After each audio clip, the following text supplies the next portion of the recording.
ఈరోజు మనం శ్రీమద్దేవి భాగవతంలోని ఒక అద్భుతమైన కథ గురించి తెలుసుకోబోతున్నాం. ఇది శుకదేవుని కథ.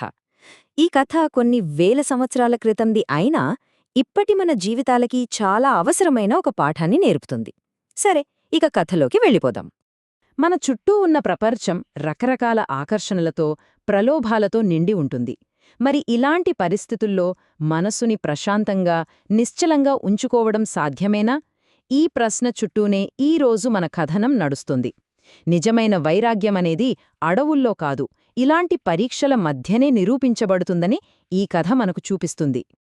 మన కథలో హీరో ఎవరంటే శుకదేవుడు, సాక్షాత్తు వ్యాస మహర్షి కొడుకు. ఆయనకు అపారమైన జ్ఞానమున్నప్పటికీ కొన్ని సందేహాలు తీర్చుకోవడానికి జనక మహారాజు దగ్గరికి వెళ్లాలని నిర్ణయించుకున్నాడు.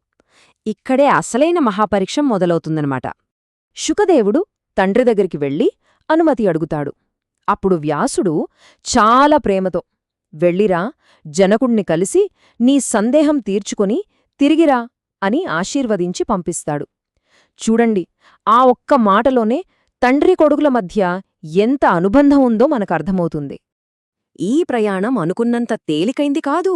1-2 రోజులు కాదు, ఏకంగా 3 సంవత్సరాలు పట్టింది. ఆలోచించండి, ఈ 3 ఏళ్లల్లో ఆయన ఎన్నో దేశాలు చూశాడు, అడవులు దాటాడు, ఎందరో యోగుల్ని, రకరకాల మనుషుల్ని కలిశాడు. ఇదంతా దేనికి? తన అన్వేషణ పట్ల ఆయనకున్న అంకితభావం ఎలాంటిదో ఇక్కడే మనకు తెలుస్తుంది. సరే, 3 ఏళ్ల ప్రయాణం తర్వాత ఎట్టకేలకు మిథిలానగరం చేరుకున్నాడు. కాని అక్కడ ఆయనకు పూలమాలలతో స్వాగతం దొరికిందా? లేదు. అసలు పరీక్షలు ఇక్కడే మొదలయ్యాయి. నగరద్వారం దగ్గరకి రాగానే ఒక కావలివాడు అడ్డగించి, ఏయ్, ఎవరయ్యా నువ్వు, ఎందుకొచ్చావు అని గట్టిగా అడిగాడు. ఒక క్షణం శుకుడు మౌనంగా ఉన్నాడు. కాని ఆయనలో కోపం రాలేదు. దానికి బదులుగా ఆలోచన మొదలైంది. ఇది కేవలం ఒక అడ్డంకి కాదు, ఇది తన ప్రయాణంలో ఒక పెద్ద మలుపు. చూడండి, శుకదేవుడు ఎంత అద్భుతంగా స్పందించాడో. ఆ కావలివాడిని తిట్టలేదు, కోప్పడలేదు. తనలో తాను ఇలా అనుకున్నాడు, ఇతరులని నిందించడమెందుకు? నా కర్మవలనే బహుశా నేనిక్కడికొచ్చానేమో. ఇది మామూలాలోచన కాదు, చాలా గొప్ప ఆత్మపరిశీలన. శుకదేవుని జ్ఞానం చూసి ఆ కావలివాడికి ఆశ్చర్యమేసింది. అడిగాడు, అయ్యా, సుఖమంటే ఏంటి, దుఃఖమంటే ఏంటి అని. అప్పుడు శుకుడు చెప్పిన ఈ సమాధానం చూడండి, చాలా సింపుల్గా ఉంటుంది. ప్రపంచాన్ని ఆసక్తితో చూసేవాళ్లకి డబ్బు, కుటుంబం, గౌరవం దొరికితే సుఖం, అవి లేకపోతే దుఃఖం. కాని ఒక యోగికి అలా కాదు. వాళ్లకి సంతోషం, సంతృప్తే ఫ్రెండ్స్. కామం, క్రోధం లాంటివే అసలైన శత్రువులు.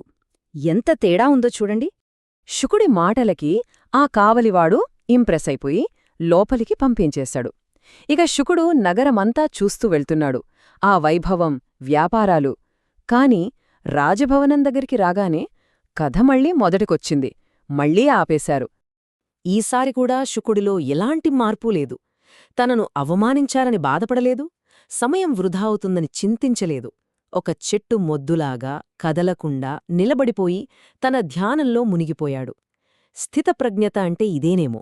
ఇప్పటిదాకా జరిగినవన్నీ ఒకెత్తు అయితే ఇప్పుడు జరగబోయేది మరో ఎత్తు. ఇది ఫైనల్ టెస్ట్.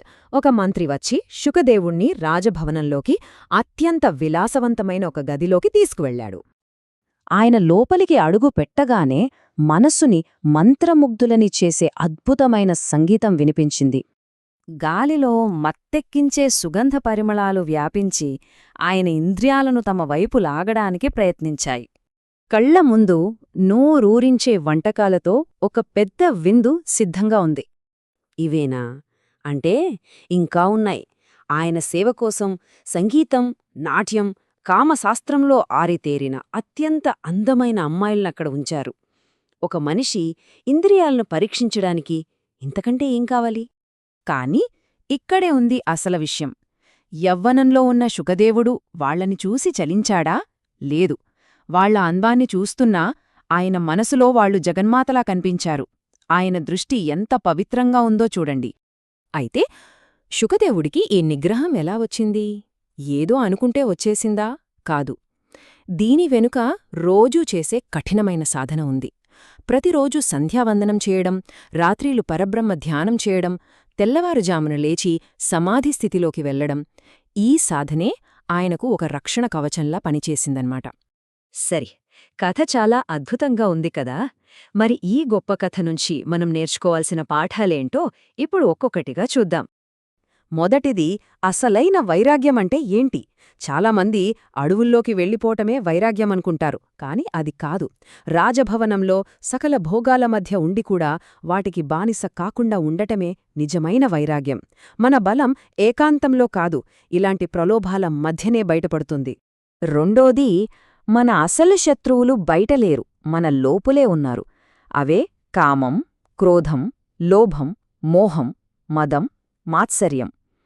ఈ ఆరింటినీ జయించగలిగితే అదే అసలైన విజయం. అందుకే ఆనందం అనేది బయటి వస్తువుల నుంచి, గౌరవాల నుంచి రాదు. అది మనసు లోపలుండే సంతృప్తి నుంచి వస్తుంది. ఎప్పుడైతే మనం తృప్తిగా ఉండటం నేర్చుకుంటామో బయటి ప్రపంచం మనల్ని పెద్దగా ఇబ్బంది పెట్టలేదు. ఈ కథ మొత్తాన్ని ఒక్క మాటలో, ఒక్క నెంబర్లో చెప్పాలంటే అది 1.